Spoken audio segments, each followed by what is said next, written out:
یہ ایمان کہاں سے آیا تھا؟ کیونکہ دل صاف تھا اور آسمان سے آواز آتی تھی کہ غیب سے مدد ہونے والی ہے، تو مت گھبرا، اور ہوئی نہ غیب سے مدد۔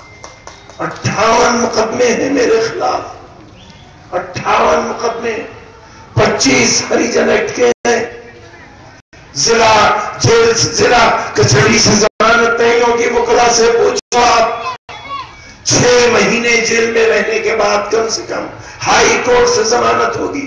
25 مقدموں کی ضمانت کے لیے 12.5 برس گئی، 12.5 برس، صرف 25 مقدموں کی ضمانت کے لیے 58 مقدمے، ایک تنہا گنہگار اور گناہ تمہارے بچوں کا مستقبل، بس اور کچھ نہیں۔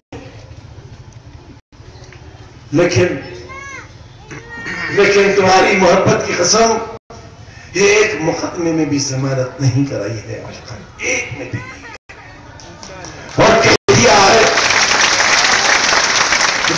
ہے کہ لے جاؤ ہتھکڑی ڈال کر باقی کی ساری زندگی جیل میں گزار دو، تاکہ رامپور گواہ رہے اس حق کا، اور سچائی گواہ رہے اس حق کی کہ تمہارے بچوں کی مستقبل کو سنبھالنے کے لیے ایک شخص جیل بھیجا گیا، اور وہیں سے اس کی لاش نکل کر یونیورسٹی کے قبرستان میں دفن کر دی۔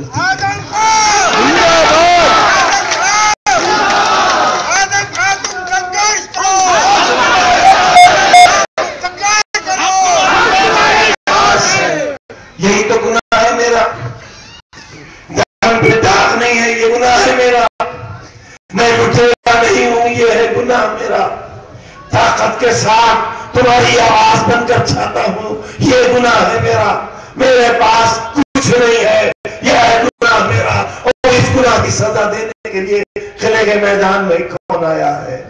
قانون شریعت کا مقدمہ لڑنے والا آیا ہے مجھے ہرانے کے لیے۔ اس سے کتنی شرم آتی ہے، کہاں کھڑے ہیں ہم؟ کیا ہو گیا ہمیں؟ ایک ہندو آیا تھا کل، کشن جی کا بھکت، دھوتی پہننے والا آیا تھا قلعے کے میدان میں، وہ ہمارے لیے کیا کہہ کر گیا ہے؟ ایک اللہ، ایک قرآن، ایک نبی کو ماننے والا امام کیا کہہ رہا ہے سنو۔ یہ ہے درد ہمارا، یہ ہے گناہ ہمارا۔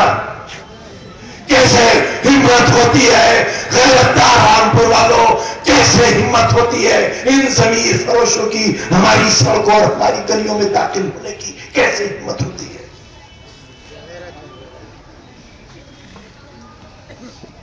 آؤ اس چناؤ کو ہماری جیت کی کا چناؤ پر سمجھو، یہ ہماری جیت کا ہار کا چناؤ نہیں ہے۔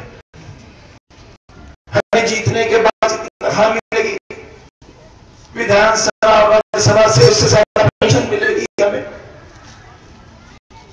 اس سے زیادہ ملے گی۔ ہماری ہار جیت ہماری زندگی کا مقصد نہیں ہے، مگر ہماری ہار اسروں کی کمر توڑ دے گی، ہماری ہار سونیا گاندھی کی جیت ہوگی، راہل گاندھی کی جیت ہوگی، ہماری ہار مایاوتی کی جیت ہوگی، جس کے ہاتھی کی قیمت ہم نے بتائی ہے، جس کی مورتی کی قیمت ہم نے بتائی ہے، کاشی رام کی اصل حیثیت ہم نے بتائی ہے، اور 22 برس پہلے کانگریس اتر پردیش کے اقتدار نے ٹھوکر مار کے ہم نے بتایا ہے۔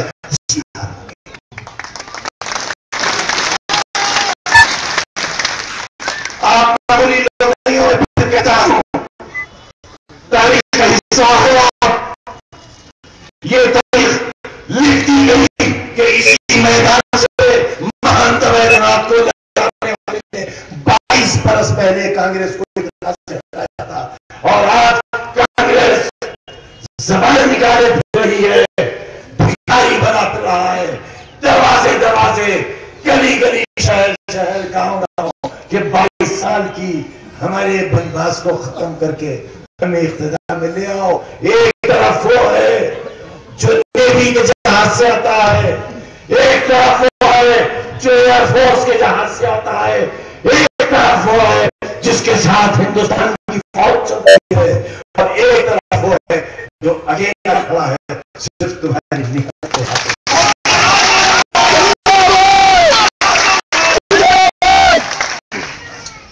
اپنی اس حیثیت کو، اپنی اس طاقت کو رسوا مت ہونے دینا، اور جب یہ لگے کہ میری ضرورت نہیں ہے 10 شریف لوگ مجھ سے آ کر کہہ دینا اور استعفا دکھا کر لے جانا مجھ سے.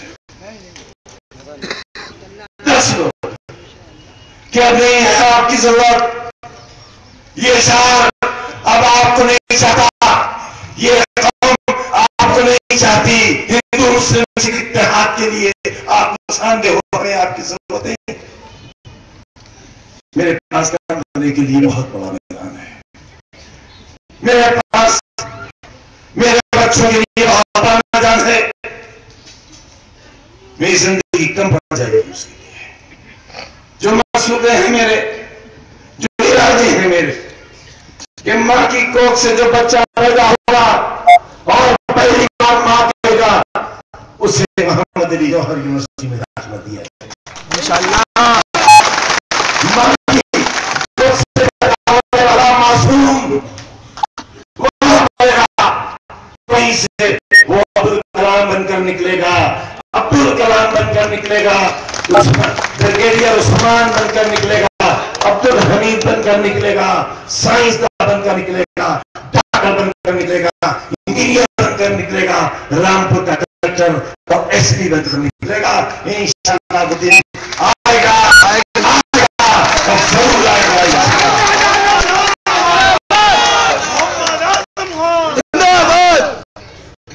آج ہماری بڑی تھی، بہت مشکل تمام اجازت دی تھی 150 سال کے لوگ، 150 کے مرد.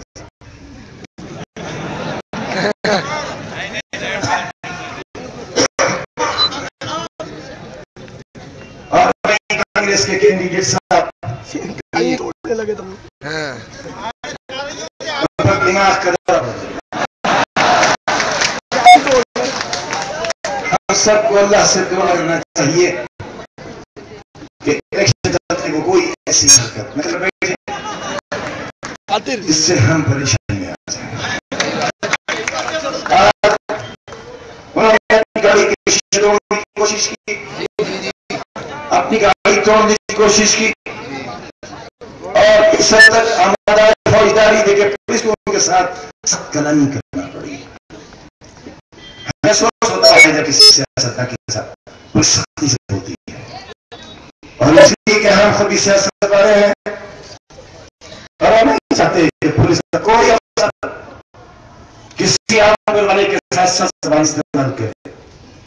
ہم یہ سوچ سکتے کہ آج کانگریس کے کینڈیڈیٹ کے ساتھ جس طرح سے پولیس پیش آئی ہے، نہ ان کی ایسی حرکت ہوتی، نہ ہم پولیس کو ایسا کرنے کی اجازت دیتے.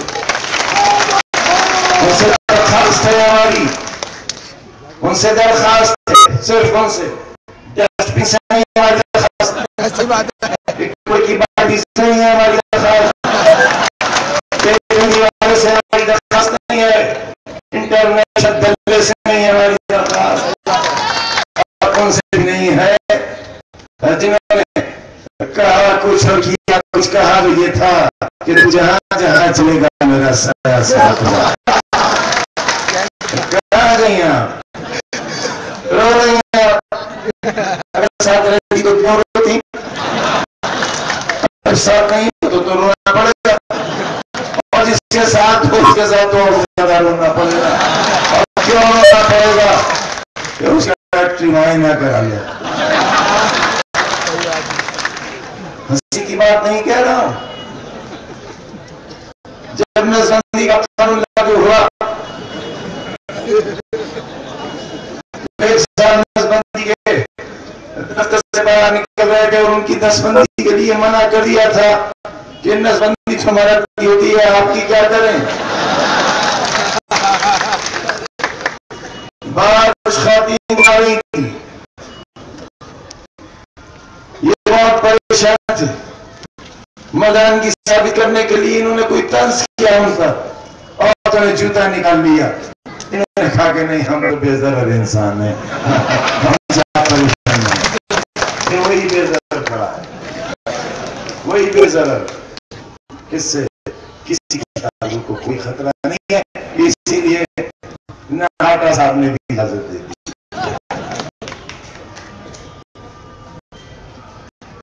آسان ہو رہی ہے، 2 منٹ کا وقت لیں گے اور آپ سے بس ایک خاص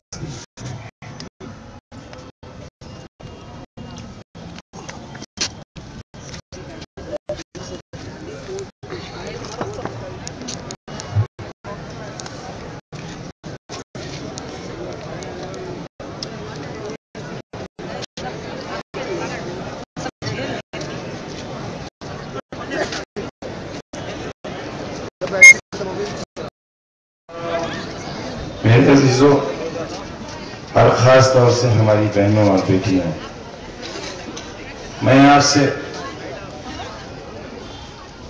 یقین دلا کر کہنا چاہتا ہوں کہ میں نے جو کچھ کیا ہے وہ میری ذمہ داری تھی، اور آگے بھی میں جو کچھ کروں گا وہ میری ذمہ داری ہوگی۔ میں نے آپ کے شہر کو جیسا بنایا ہے، میں نے آپ کے شہر کو جیسا بنایا ہے وہ آپ کے سامنے ہے، اور آپ کے بنے ہوئے شہر کو جس طرح سے برباد کیا گیا ہے وہ سب بھی آپ کے سامنے ہے۔ میں آپ کے اس شہر کو انشاءاللہ ایک مثالی شہر بناؤں گا، آپ کی بستیوں کو، آپ کی گلیوں کو، آپ کے بازاروں کو مثالی بناؤں گا۔ ذوالفقار اسکول کے میدان میں اب سے 5 برس پہلے ہم نے ایک گرلز کالج منظور کرایا تھا۔ ہم بھول جاتے تھے آپ کو بتانا، کیونکہ پڑھے لکھے صاحب ہم سے برابر یہ سوال کرتے تھے کہ 1947 میں اتنی فیکٹریاں تھی کہاں چلی گئی، جبکہ میں 1947 میں پیدا بھی نہیں ہوں۔ ہاں یہ میں مانتا ہوں کہ کانگریس کے دور اقتدار میں 45 برس میں وہ تمام فیکٹریاں ختم ہو گئیں جنہیں بڑھنا چاہیے تھا کم ہونے کے بجائے، یہ مانتا ہوں میں، لیکن اس کے لیے ذمہ دار میں نہیں ہوں۔ رضا ٹیکسٹائل کے بارے میں بھی میں نے بار بار آپ سے کہا ہے کہ 1980 میں ہم نے ہڑتال چلائی تھی، اور 1989 میں جب میں پہلی بار شرم منتری ہوا تھا، لیبر کا وزیر، تب بیڑی مزدوروں کی اجرت میں نے 50 روپیہ 1000 بڑھائی تھی، اس لیے کہ اسی شہر کے بیڑی مزدور پریشان تھے، اس لیے کہ ایک پائی کے لیے ضد کر رہے تھے مالک سے کہ ہم نے ہڑتال کر دی ہے، ہماری لاج رکھ لو اور ایک پائی بڑھا دو۔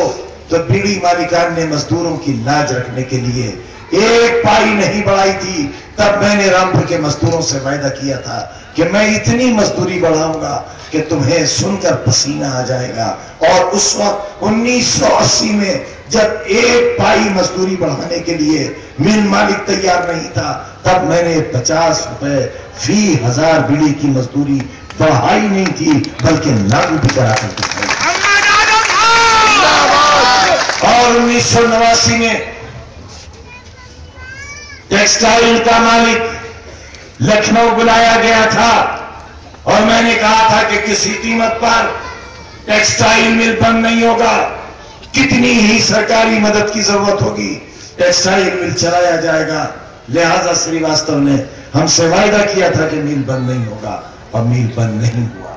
میل بند ہوا، لیکن بھارتیہ جنتا پارٹی کی سرکار آنے کے بعد جب شیو بہادر سکسینہ وزیر ہوا کرتے تھے اور انہوں نے مالک سے پیسہ مانگا تھا، اور مالک نے جواب دیا تھا کہ ایک نیتا آپ سے پہلے تھا، اس نے مزدوروں کے لیے مانگا تھا، ہم نے مزدوروں کو دیا تھا، یا تو مزدور لے لے یا نیتا لے لے، ہم دو کو پیسہ دے کر مل نہیں چلا سکتے۔ لہذا مل میں تالا ڈال دیا گیا اور ٹیکسٹائل مل برباد ہو گیا۔ شوگر مل ہم نے چلانے کے لیے 8 کروڑ روپیہ دیا، گواہ ہے پورا رامپور۔